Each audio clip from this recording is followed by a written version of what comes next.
All right, today we are diving into a really big idea, one that comes from Ryan Holiday's book, Discipline is Destiny. We're talking about an ancient virtue that honestly has become a modern superpower. It might just be the key to taking back control of your life in a world that feels like it wants to control you. Let's get into it. It's a strange thing, isn't it? I mean, we have more freedom, more choices, more everything than any other time in history.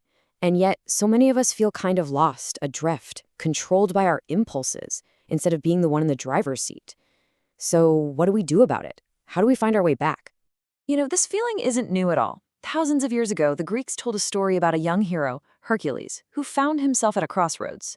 And on one path, a goddess appeared and offered him a life of total ease, all the pleasure you could imagine, with zero hardship.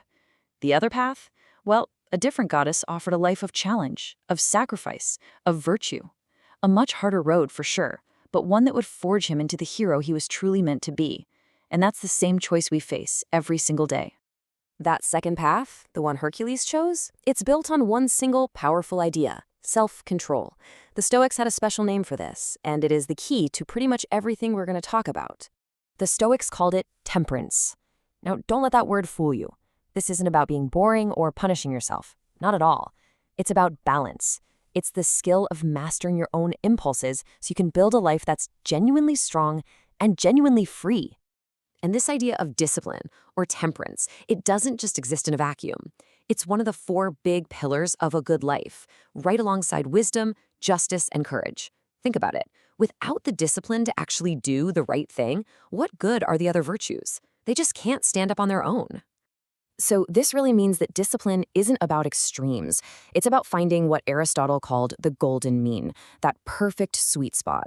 Just like courage is that perfect balance between being a coward and being a reckless fool, temperance is the healthy middle ground between crazy overindulgence and just denying yourself everything.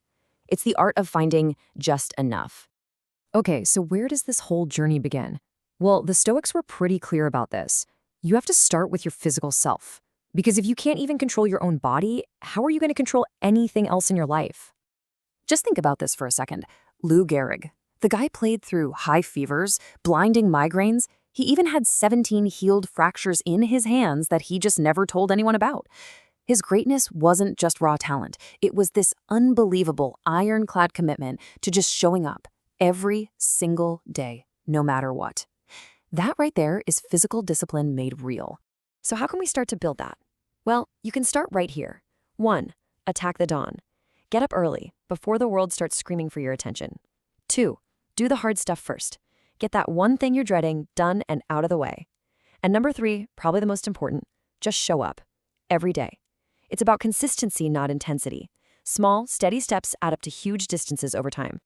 I mean, Gehrig's philosophy says it all, right? Give maximum effort always. And this isn't just for athletes, it's a foundation for a well-lived life. But this physical grit, it's only the beginning. The next battle is inside our own heads. So once the body is in order, we can turn our attention to the next, and maybe even tougher, challenge, mastering our temperament, our thoughts, and our emotions. Look at Queen Elizabeth II. She didn't have any real political power, but her influence was massive. And where did it come from? Her unwavering self-control. For 70 years, through all the chaos, scandals, and wars, she was the symbol of pure steadiness. She completely mastered her inner world, never letting her own feelings get in the way of her duty. So what does this look like for us? Well, first, you gotta know what's important and learn to say no to everything else. You have to protect your priorities. Then, you've got to cultivate deep focus. In our world, that is a legitimate superpower. And what about when you get knocked down? Because you will. You do what boxer Floyd Patterson did after a humiliating loss. You study the tapes, you learn from your failure, and you'll get right back in that ring, but stronger this time. And that's really the ultimate test, isn't it? Can you keep your head? Can you stay calm and rational on the inside when the world outside is on fire? That is the mark of a truly disciplined mind. Which brings us to the final trial, the highest and most profound level of this journey, the discipline of the soul. See, this isn't just about you anymore. This is about your character, your virtue, and your duty to others. Take the Roman Emperor Antoninus Pius. He had absolute power. He could have been a tyrant, but instead, He chose restraint, humility, and service. He ruled for over 2 decades without starting a single war, and in doing so, he became the perfect role model for his adopted son, Marcus Aurelius, shaping him into the philosopher king we remember today. So what does a disciplined soul look like? It means holding yourself to the highest possible standard, while also showing patience and compassion for others. It means bringing excellence to absolutely everything you do, even if it's a thankless job, like the Greek general who was put in charge of the sewers and turned it into a position of honor. And it means never, ever letting success or power corrupt the person you are. Because in the end, our own personal discipline isn't just for us. When we truly master ourselves, we become a kind of beacon. We light up the path, and our example can make the world just a little bit better for everyone else. So, we've taken this journey through the body, then the mind, and finally the soul. And now we've arrived right back where we started, at a crossroads. The ancients had this incredibly powerful saying, character is fate. What that means is the person you choose to be, the standards you hold yourself to, the discipline you practice, these things aren't just little parts of your life. They actually determine the entire course of it. And look, this isn't something you just achieve one time and then you're done. It's a lifelong practice. It's about the small choices you make every single day. The choice to get up, to do the hard work, to be steady, to be kind. That is where your destiny is really forged.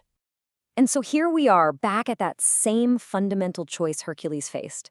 The path of easy comfort and fleeting pleasure, or the path of disciplined virtue and self-mastery. One life is easy now, hard later. The other is hard now, but leads to a life of real meaning. The choice, as always, is yours to make.